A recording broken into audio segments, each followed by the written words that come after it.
Doctor साहिबा, अमूमन ये देखा गया है कि जब घरों में कुर्बानी की जाती है तो नबी सल्लल्लाहु अलैहि वसल्लम की तरफ से भी की जाती है, तो क्या ऐसा कहा जा सकता है?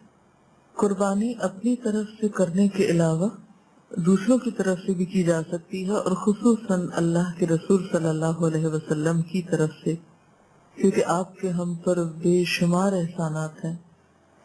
आपने हमारे लिए वो कुछ किया जो हमारे वालिदैन भी नहीं करते।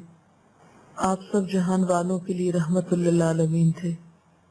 इसलिए अगर कोई शख्स अपने अलावा नबी सल्लल्लाहु अलैहि वसल्लम की तरफ से कुर्बानी करता है तो उसका ये काम दुरुस्त है और बहुत खैर व भलाई का बायस है इंशाअल्लाह।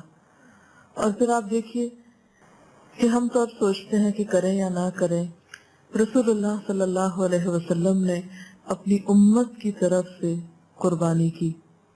हदीस में आता है कि आप सल्लल्लाहु अलैहि वसल्लम ने हजरत आयशा से छुरी लाने को कहा, आप लाएं, आपने कहा कि इसे तेज करो।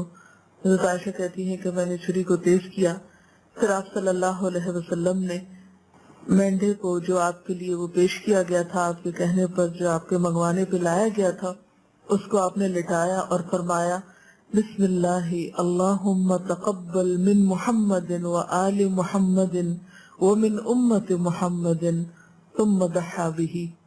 सही मुस्लिम की रिवायत है कि नबी सल्लल्लाहु अलैहि वसल्लम ने जब वो मेंढा ज़िबा किया तो फरमाया अल्लाह के नाम के साथ, ए अल्लाह, मोहम्मद सल्लल्लाहु अलैहि वसल्लम, आले मोहम्मद सल्लल्लाहु अलैहि वसल्लम और उम्मत मोहम्मद सल्लल्लाहु अलैहि वसल्लम की तरफ से इसे कबूल फरमा। ये कहकर फिर आपने उस मेंढे को ज़िबा किया।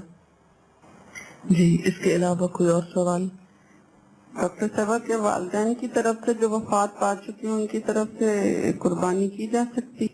जी हाँ, वालिदैन की तरफ से कुर्बानी की जा सकती है, और वालिदैन के अलावा अगर कोई और रिश्तेदार हो, दोस्त हो, अजीज हो, किसी को भी आप सवाब पहुंचाना चाहें तो उसकी तरफ से आप कुर्बानी कर सकते हैं। वीडियो के नीचे सब्सक्राइब के बटन पर क्लिक करें, बेल के आइकॉन पर क्लिक कीजिए ताकि हर नई वीडियो की नोटिफिकेशन